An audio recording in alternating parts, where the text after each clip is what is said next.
Multipla skleroza je bolezen s tisoč obrazi. Vemo, da je neozdravljiva, napredujoča, pa tudi nepredvidljiva. Pa vendar je danes sodobna medicina opremljena s toliko orodij, s toliko možnostmi za zdravljenje, da so obeti dobri. Zanima me, kakšne so danes možnosti zdravljenja oziroma vodenja te bolezni in kakšni so še izzivi, na katere bo treba čim prej odgovoriti, pa naj gre za klinično obravnavo ali za raziskovalno delo.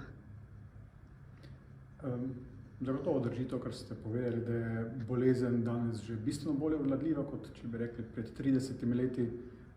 To je posledica dobrega raziskovanja bolezni v preteklosti in zdravila, ki jih imamo danes na voljo za obvladovanje bolezni, so v bistvu tiste, ki, če so dovolj zgodaj uvedena ali pa priporočena bolnikom, so tiste, ki dejansko lahko spremenijo potek bolezni. Vemo, da je pri kronični avtoimunski bolezni, kot je multipla skleroza, zgodnje prepoznavanje pomembno in hkrati s tem zgodnje zdravljenje. In zdravila, ki so na voljo, so tista, ki vnetno komponento bolezni, rečemo, ponavadi zelo dobro zavrejo, se pravi ta avtoimunski odziv zelo dobro zavrejo in s tem preprečijo nadaljnje nevrološke posledice. Seveda postaja izziv dolgoročno zdravljenje bolezni, zdravljenje tudi, rečemo, v 10, 20, 30 letnem trajanju. Tudi tukaj so raziskave v teku. Mogoče je še največji izziv trenutno tak napredujoč, rečemo progresivni potek bolezni, ki ga morda malo težje obvladujemo, ampak ne smemo tukaj zanemariti, da pa moramo bolnikom predstopiti celovito, ne samo z enim zdravilom ali pa z določenim zdravljenjem, ampak zagotovo tudi s simptomatskimi zdravili, z psihološko podporo, z celovitim zdravljenjem, torej, ker to na koncu privede do boljše kvalitete življenja pri njih. Verjetno pa je potrebno usmerjeno odločanje prav pri vsakem bolniku posebej, če se denimo osredotočim na morda mlado žensko, ki se je s to boleznijo srečala zelo zgodaj v življenju in bi želela načrtovati tudi družino. Tukaj mora biti specifika zdravljenja drugačna, kaj ne? Prav gotovo. In ta razpon zdravil, ki jih imamo danes že na voljo, in treba poudariti, da so pri nas res dostopna vsa zdravila, ki so tudi na svetu na voljo za zdravljenje multiple skleroze, rečemo imunomodulatorna zdravila ali zdravila, ki vplivajo na potek bolezni. Ta razpon zdravil je tisti, ki nam prav omogoča individualno izbrati zdravljenje posameznemu bolniku, tako kot ste omenili, njegovi starosti, življenjskim ciljem, življenjskemu slogu tudi, od zdravil, ki so seveda najbolj preverjenih zdravil, tiste, ki jih najdlje tudi poznamo, že skoraj 30 let, so to zdravila injekcijska, mogoče malo manj praktična.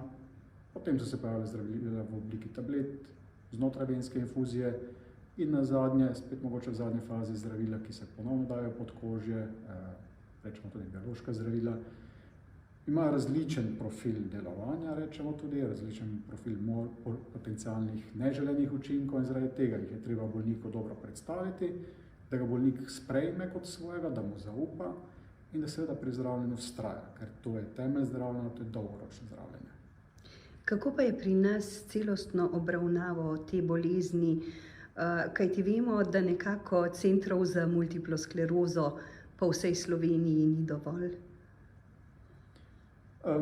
Mogoče bi vas popravil do te mere, da bi rekel, da seveda centri kot neka strokovna pobuda, ki je nastala z pojavom in razvojem zdravljenja multiple skleroze, takšni centri so se oblikovali v vsaj 3 bolnišnicah, v Celju, v Ljubljani in v Mariboru.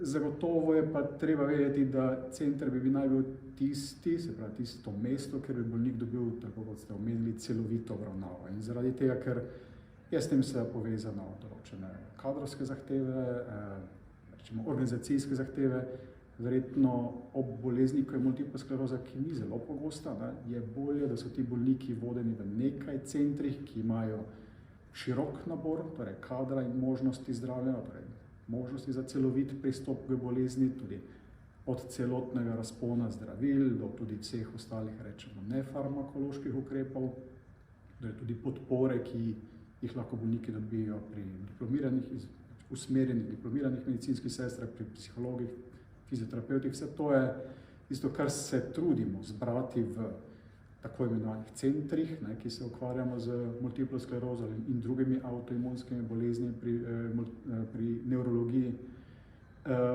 Je pa to še vedno, pravim, v nekih povojih, zato ker mogoče naš sistem zdravstveni ni naklonjen temu celoviti oskrbi, ampak zaenkrat bolj, recimo, temu omogočanju zdravljenja nasploh. Torej, dostop do zdravil je dober, dostop do celovite obravnave kronične bolezni pa morda še ni optimalen.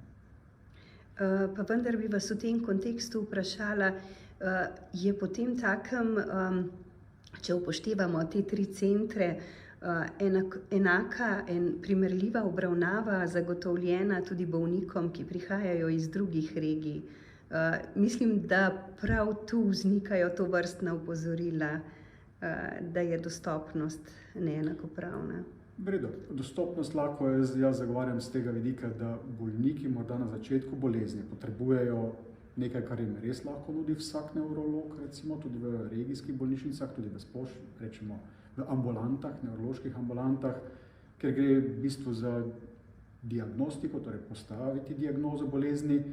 Vseeno pa je na koncu verjetno večina bolnikov potrebuje celovito oskrbo in za tiste bolnike mislim, da se mora najti možnost, da imajo ne samo možnost za drugo mnenje, ampak na nek način tudi dostop do, smo rekli, vseh načinov zdravljenja, ne samo tisti, ki jih lahko omogočijo v, rečemo, nevrološke ambulante, zdaj če so te v regijskih bolnišnicah ali mogoče nekaj redkih koncesionarjev, ampak se gre za to, da recimo ni samo dostop do zdravljenja tisti, ki želimo bolnikom zagotoviti, ampak celovito oskrba. Ta pa pravim, zaradi tega, ker zahteva kader, ker zahteva prostorske, neke organizacijske možnosti, pa verjetno ni možen v vsaki ustanovi.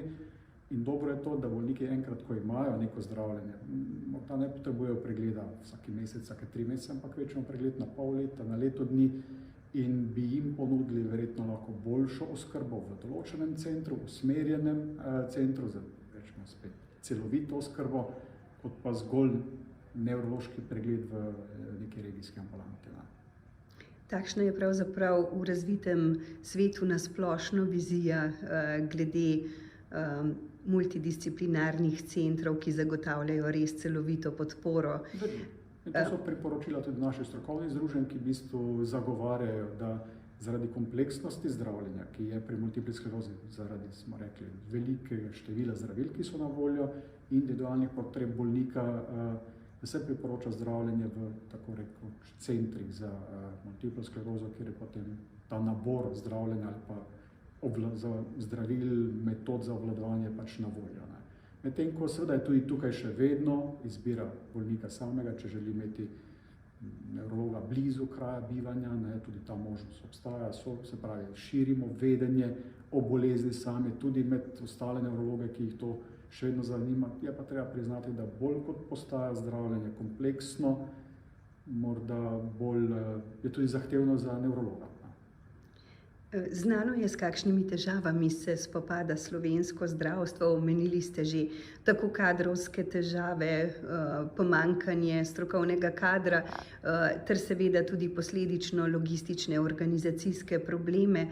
Zato me zanima, kako je pravzaprav v praksi poskrbljeno tudi za psihološko podporo, ki jo ti bolniki prav tako potrebujejo. Kako dostopna ali nedostopna je ta? Morda je res še najmanj dostopna psihološka podpora. Vemo, da je kliničnih psihologov zaradi spet organizacije njihovega izobraževanja relativno malo. Se pravi, to so načeloma psihologi, ki se specializirajo podobno kot zdravniki v področje klinične psihologije in potem imajo seveda tudi nekako možnost biti terapeuti, ne samo na nek način diagnostiki, kot so lahko psihologi. In tukaj je seveda pomanjkanje kliničnih psihologov pač ena velika pomanjkljivost v našem sistemu. Nasploh pa bi rekel, da ostali kader, pa če začnem spet pri nevrologih, mogoče tudi diplomiranih medicinskih sestrah z usmerjenim znanjem, fizioterapevtih, pa ni tako slabo, bi rekel, da ta kader je, interes je, res pa je morda težje jih zaposliti za tem namenom, zato ker je pač še enkrat več, se pa tudi v tej smeri trudimo izboljšati razmere, da bi bila torej celovita obravnava bolnikov nekako ustrezno vrednotena, ne zgolj samo zdravilo in zdravljenje kot tako, ne, ampak ta celoviti pristop bolezni, da bi bil priznan kot timska storitev, mislim, da v tistem trenutku se lahko pa oskrba bolnikov z multiplo sklerozo pri nas še izboljša.